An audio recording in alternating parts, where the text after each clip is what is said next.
দিয়াৰ চেষ্টা কৰিছো নিখাৰ ৰাজপথত আকৌ গুণ্ডাগিৰি দেখিবলৈ পোৱা গৈছে আৰক্ষীৰ এবাৰ নিখাৰ ৰাজপথত গুণ্ডাগিৰি চলাইছে এগৰাকী আৰক্ষীৰ এছআই যি দৃশ্যাংশ কেমেৰাত বন্দী হৈছে আৰু এগৰাকী যুৱকক নিৰীহ যুৱকক অতি নিৰ্মমভাৱে অতি নিষ্ঠুৰভাৱে ৰাজপথতেই প্ৰহাৰ কৰিছে কেৱল প্ৰহাৰেই নহয় অশ্লীল গালি গালাজো কৰিছে এগৰাকী এছআই কোন এছআই ৰাতিৰ নিখাৰ ৰাজপথতেই তাণ্ডৱ লীলা চলাইছে এই মুহূৰ্তত জনাৰ চেষ্টা কৰিম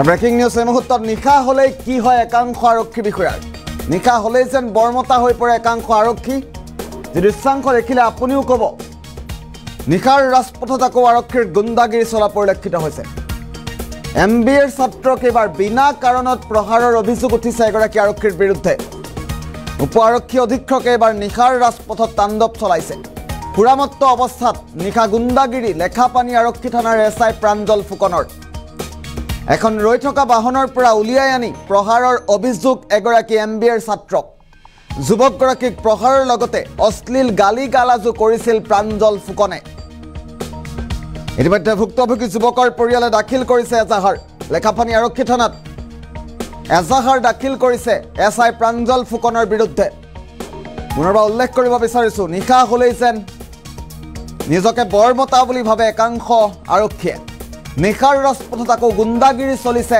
এছআই প্ৰাঞ্জল ফুকনৰ MBAৰ ছাত্ৰক এবাৰ বিনা কাৰণত প্ৰহাৰৰ অভিযোগ উঠিছে এছআই প্ৰাঞ্জল ফুকনৰ বিৰুদ্ধে এগৰাকী যুৱক এই মুহূৰ্তত আমি দেখুৱাইছো নিখাৰ ৰাজপথত অতি নিৰ্মমভাৱে অতি নিষ্ঠুৰভাৱে প্ৰহাৰ কৰিছে এছআই প্ৰাঞ্জল ফুকনে এছআই প্ৰাঞ্জল ফুকনৰ মুহূৰ্তত ফটোগ্ৰাফ আছে আমি যদি সম্ভৱ হয় ফটোগ্ৰাফখন দেখুৱাৰ চেষ্টা কৰিম কোনজন প্ৰাঞ্জল ফুকন এইগৰাকী হৈছে প্ৰাঞ্জল ফুকন নিখাৰ ৰাজপথত এইগৰাকী আৰক্ষীয়ে উপ আৰক্ষীয়ে তাণ্ডৱ লীলা চলাইছিল গুণ্ডাগিৰি চলাইছিল এইগৰাকী এছআই প্ৰাঞ্জল ফুকনে এইগৰাকী প্ৰাঞ্জল ফুকনক মনত ৰাখক লেখাপানী আৰক্ষী থানাৰ তেওঁ এছআই আৰু নিশা বিনা কাৰণত এগৰাকী যুৱকক অতি নিৰ্মমভাৱে অতি নিষ্ঠুৰভাৱে প্ৰহাৰৰ গুৰুতৰ অভিযোগ উঠিছে প্ৰাঞ্জল ফুকনৰ বিৰুদ্ধে সেই বিশেষ দৃশ্যাংশটো কেমেৰাত যিহেতু বন্দী হৈছিল আমি দৃশ্যাংশটোৰ মুহূৰ্তত দেখুৱাৰ চেষ্টা কৰিম কিদৰে প্ৰাঞ্জল ফুকনে নিশাৰ ৰাজপথত গুণ্ডাগিৰি কৰিছিল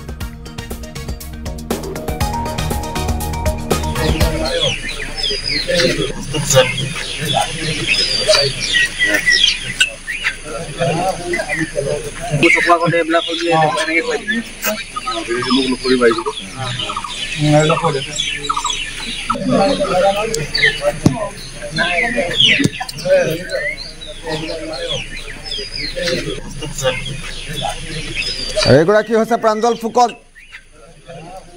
নিশা হলেই যেন একাংশ আৰক্ষীৰ গুণ্ডাগিৰি বৃদ্ধি পোৱা পৰিলক্ষিত হৈছে আৰু এইবাৰ স্থান লেখাপানী আৰক্ষী থানা লেখাপানী আৰক্ষী থানাৰ এইগৰাকী এছআই প্ৰাঞ্জল ফুকনৰ বিৰুদ্ধে গুৰুতৰ অভিযোগ উত্থাপন হৈছে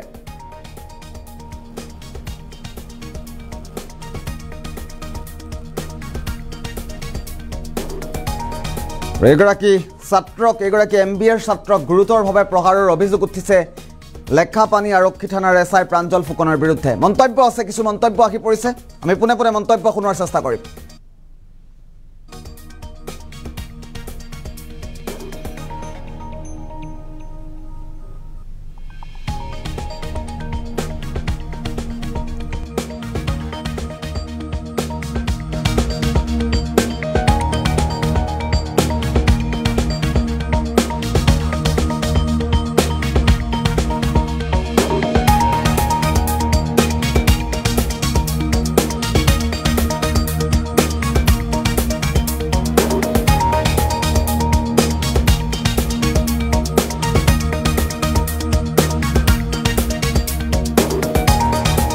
যুৱকক অতি নিষ্ঠুৰভাৱে প্ৰহাৰ কৰাৰ অভিযোগ উত্থাপন হৈছে অশ্লীল গালি গালাজো কৰিছিল ৰাজপথত এইগৰাকী যুৱকক এছআই প্ৰাঞ্জল ফুকনৰ বিৰুদ্ধে এবাৰ গুৰুতৰ অভিযোগ উত্থাপিত হৈছে লেখাপানী আৰক্ষী থানাৰ এছআই প্ৰাঞ্জল ফুকন আমি বাহঁতৰ স্ক্ৰীনত এয়া প্ৰাঞ্জল ফুকনৰ ফটোগ্ৰাফ দেখুৱাই থকাৰ চেষ্টা কৰিছো নিশা হলেই কি হয় একাংশ আৰক্ষীৰ যোৰহাট কাণ্ডৰ বিভীষিকা মাৰ নৌ যাওঁতেই এবাৰ তিনিচুকীয়াত আৰক্ষীৰ গুণ্ডাগিৰি দেখা চলা পৰিলক্ষিত হৈছে তিনিচুকীয়াত এগৰাকী আৰক্ষীৰ বাবেই যোৰহাটত আৰক্ষীৰ বাবে এগৰাকী যুৱকে আত্মহত্যা কৰাৰ গুৰুতৰ অভিযোগ উত্থাপন হৈছিল আৰু সেই ঘটনাৰ বিভীষিকা মাৰ নৌ যাওঁতেই এবাৰ তিনিচুকীয়াত লেখাপানী আৰক্ষী থানাৰ SI প্ৰাঞ্জল ফুকনে এগৰাকী যুৱকক অতি নিষ্ঠুৰভাৱে প্ৰহাৰ কৰিছে। কালি নিশাৰ ভাগত এইগৰাকী যুৱকৰ ওপৰত উন্মাদ হৈ পৰিছে SI প্ৰাঞ্জল ফুকন। আমি সেই নিশাৰ বিশেষ দৃশ্যাংশটো এই মুহূৰ্তত পুনৰবাৰ দেখুৱাৰ চেষ্টা কৰিম। নিশাৰ সেই বিশেষ দৃশ্যাংশটো দেখুৱাম, কিন্তু তাৰ পূৰ্বে মন্তব্য আহি পৰিছে এই মুহূৰ্তত। পোনে পোনে মন্তব্য শুনোৱাৰ চেষ্টা কৰিম। প্ৰথমতে মই গাড়ীত বহি আছিলোঁ, ৰাইট চাইডে গাড়ীটো আছিলে পাৰ্কিঙত জাষ্ট। সিহঁতি কি কৰে বুলেৰ'খিনি আহিলে, বুলেৰ' আছিলে 4টা মানুহ আছিলে। তাত জাষ্ট সোমাই মেলি সিহঁতি এটা দোকানত লুকাই আছিলে। তাৰপিছত সিহঁতি কিবা কিবি ল'লে, চিগাৰেট ল'লে, গোটেইকেইটাই মদ খাই আছিলে, মানে ধুনীয়া আছিলে। ত' মই জাষ্ট ফোন কথা পাতি আছিলোঁ মোবাইলত।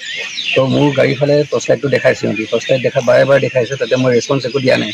ত' ৰেছপন্স নিদিয়াৰ কাৰণে সিহঁতি আহি গ'ল মোৰ ওচৰত। আহি কিনি কৈছে বাইদেউ মানে মাতিলে শুনি নাপাওঁ নেকি? তেতিয়াও মই কথা নাপাতিলোঁ। তাৰপিছত বাহিৰত ওলা বুলি কৈছোঁ।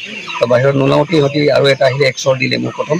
তাৰপিছত একদম শকতকৈ এটা আহিলে, তো SI কোনোবাই কৈছে। তো সি আহি তই গাড়ী পৰা কেলৈ নোলাও বুলি ডাইৰেক্ট আহি ঢাকা মাৰিছে। তাৰপিছত ঘোচা মাৰিছে। তাৰপিছত ভিডিঅ' ৰেকৰ্ডিঙো আছে, মই দেখাব পাৰিম সেইটো। আৰু তাৰপিছত গুলিয়াই দিম বুলি কৈছে। বন্দুক পৰা ইয়াৰ পৰাও মাৰিছে, ইয়াতে নদীবা পিছলৈ পৰা।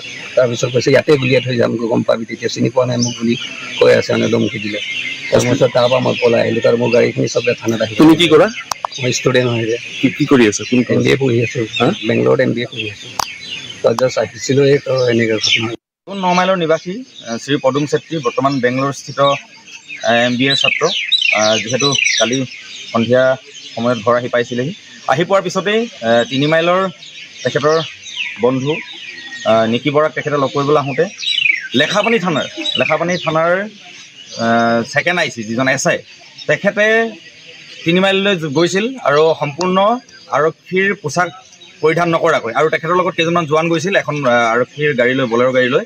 কিন্তু আটাইতকৈ ডাঙৰ পৰিতাপৰ বিষয় যে তেওঁলোকে সংবিধানৰ নীতি নিয়ম উলংঘা কৰি, সংবিধানৰ যি শপত গ্ৰহণ কৰি তেওঁলোকে আহি, কিন্তু সেই সংবিধানৰ নীতি উলংঘা কৰি তেখেতলোকে বিনা পোছাকত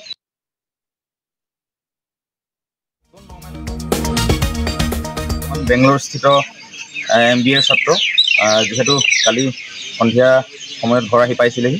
আহি পোৱাৰ পিছতেই 3 মাইলৰ তেখেতৰ বন্ধু নিকি বৰাক তেখেতে লগ কৰিবলৈ আহোঁতে লেখাপানী থানাৰ ছেকেণ্ড IC যিজন SI, তেখেতে 3 মাইললৈ গৈছিল আৰু সম্পূৰ্ণ আৰক্ষীৰ পোছাক পৰিধান নকৰাকৈ, আৰু তেখেতৰ লগত কেইজনমান জোৱান গৈছিল এখন আৰক্ষীৰ গাড়ী লৈ, বলেৰ' গাড়ী লৈ। কিন্তু আটাইতকৈ ডাঙৰ পৰিতাপৰ বিষয় যে তেওঁলোকে সংবিধানৰ নীতি নিয়ম উলংঘা কৰি, সংবিধানৰ যি শপত গ্ৰহণ কৰি তেওঁলোকে আহি, কিন্তু সেই সংবিধানৰ নীতি উলংঘা কৰি তেখেতলোকে বিনা পোছাকত এজন পঢ়ি থকা ছাত্ৰক কিন্তু বৰ বেয়াকৈ উত্তম মাধ্যম কৰে। আৰু আটাইতকৈ ডাঙৰ কথা হ'ল, এই লেখাপানী থানাৰ অন্তৰ্গত সেই যিজন SIজনৰ বিশেষগতভাৱে আমি এতিয়ালৈকে নাম জানিব পৰা নাই, কিন্তু সম্পূৰ্ণ আমাৰ হাতত ভিডিঅ' সৈতে তথ্য আছে। তেখেতে কি যুক্তিত সংবিধানৰ নীতি উলংঘা কৰি এজন ছাত্ৰক প্ৰহাৰ কৰিবলৈ, কি যুক্তিত ছাত্ৰক প্ৰহাৰ কৰিবলৈ তেখেতে অধিকাৰ পালে? সংবিধানৰ কোনটো অনুচ্ছেদত লিখা আছে যে এজন আৰক্ষী বিষয়াই কৰ্তব্যৰত অৱস্থাত বিনা পোছাকত কোনোবা এজন ছাত্ৰক, শিক্ষা গ্ৰহণ কৰি থকা ছাত্ৰক হাত লগাব? এইটো আটাইতকৈ পৰিতাপৰ বিষয়। আমি আৰক্ষী সঞ্চালক GP সিং ডাঙৰীয়াক আমি ইয়াৰ পৰাই অনুৰোধ জনাইছোঁ। আমি আৰক্ষী অধীক্ষক মহোদয়ক আমি ইয়াৰ পৰা অনুৰোধ জনাইছোঁ। আমি মাৰ্ঘেৰিটা মহকুমা আৰক্ষী বিষয়া মহোদয়াক, বাইদেউক আমি অনুৰোধ জনাইছোঁ। উচিত ইয়াৰ যি আমাৰ SI যিজন ব্যক্তিয়ে এই আমাৰ ছাত্ৰজনক মাৰধৰ কৰিছে, উত্তম মধ্যম ঘূৰাইছে, তেখেতলোকে সুৰামত্ত অৱস্থাত বিহিত ব্যৱস্থা গ্ৰহণ কৰিব লাগে। নহ'লে কিন্তু আগন্তুক দিনত আমি কিন্তু প্ৰতিবাদ কৰিবলৈ, আমি প্ৰতিবাদৰ সন্মুখীন হ'ব লাগিব। আৰু